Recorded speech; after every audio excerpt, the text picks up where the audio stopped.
Salam alaikum. Alors, je continue donc les réponses aux questions qu'on me pose en privé. Aujourd'hui, en fait, je vais attaquer donc le sujet des gainers. Ça, c'est un sujet qui revient assez régulièrement et qui concerne généralement surtout les hommes. En fait, les gainers, c'est quoi? C'est en fait donc des compléments alimentaires qui permettent donc de prendre de la masse. C'est pour ça que généralement, ça concerne plus les hommes. Il y a peut-être des femmes qui en prennent, mais généralement, ça concerne plus les hommes. Et quelle catégorie d'hommes? Donc généralement ceux qui sont ectomorphes, donc ceux qui sont généralement maigres, qui ont du mal à prendre du poids. Et donc on leur conseille de prendre donc des gainers, puisqu'en fait on sait tous que pour prendre du muscle, il faut avoir un apport calorique supérieur à ses besoins. Faut donc, si on a besoin par exemple de 3000 calories pour ses besoins de tous les jours, il faut être à 3005 pour créer du muscle.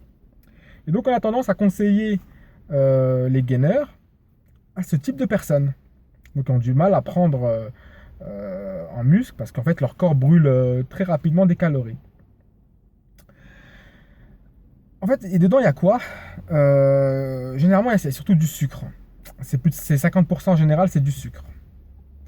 Donc c'est pour ça que moi, et c'est mon humble avis, et c'est les avis que j'ai pu donc ensuite étudier, que j'ai pu lire dans des articles, ce que j'ai vu autour de moi. C'est pour ça que j'ai cet avis en fait. C'est que pour moi, j'ai mis un avis négatif. Ça veut dire que euh, le gainer, je vous le déconseille très fortement. Les personnes que je connais qui les ont pris, d'ailleurs, généralement, quand on veut prendre des compléments alimentaires, c'est pour gagner en muscle en général. Ou au moins, même si on prend de la masse, au moins qu'il y ait un maximum de muscles pris qui soient propres. Le problème du gainer, c'est que ça va vous faire prendre qu'en gras, et souvent sur le ventre. Et souvent, les gens ont pris des gainers, ont pris 5-10 kilos, et ensuite ont galéré pour les perdre. Et au final, ils n'ont pas eu ce qu'ils voulaient, c'est-à-dire prendre en masse et donc prendre du muscle propre. Donc moi, ces personnes-là, je leur déconseille de prendre des gainers. Mieux vaut, pour faire de la masse, faire comme dans les autres vidéos que j'ai dit, c'est-à-dire augmenter ses apports caloriques en prenant des bonnes calories, en augmentant donc ces hydrates de carbone essentiellement, comme les glucides complexes, donc qui sont donc le riz, flocons d'avoine, le quinoa, voilà, tous les hydrates de carbone, un indice glycémique faible. Vous pouvez voir en fait qu'est-ce que c'est exactement. Et prendre les lipides insaturés, donc les bonnes matières grasses.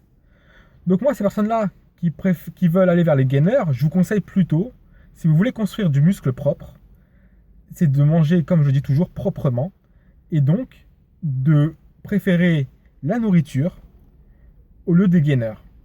Voilà.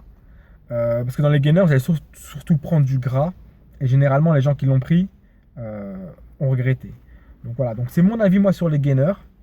Voilà, après chacun fait comme il le sent, mais il y a beaucoup plus eu de personnes qui étaient satisfaits de leur prise de masse quand ils l'ont fait proprement, donc en élevant leur hydrate de carbone et les bonnes matières grasses, plutôt que d'être passé par les gainers.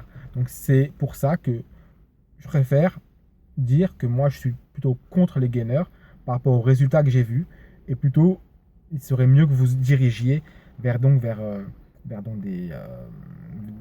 les aliments solides pour faire votre prise de masse. Voilà, donc c'est tout pour moi. Bien sûr, vous pouvez partager la vidéo. Donc, et je remercie ceux qui ont partagé les vidéos précédentes. Et donc, vous pouvez aussi vous abonner donc, sur YouTube, puisque maintenant la chaîne est créée. Voilà, donc merci, c'est tout pour moi. Salut!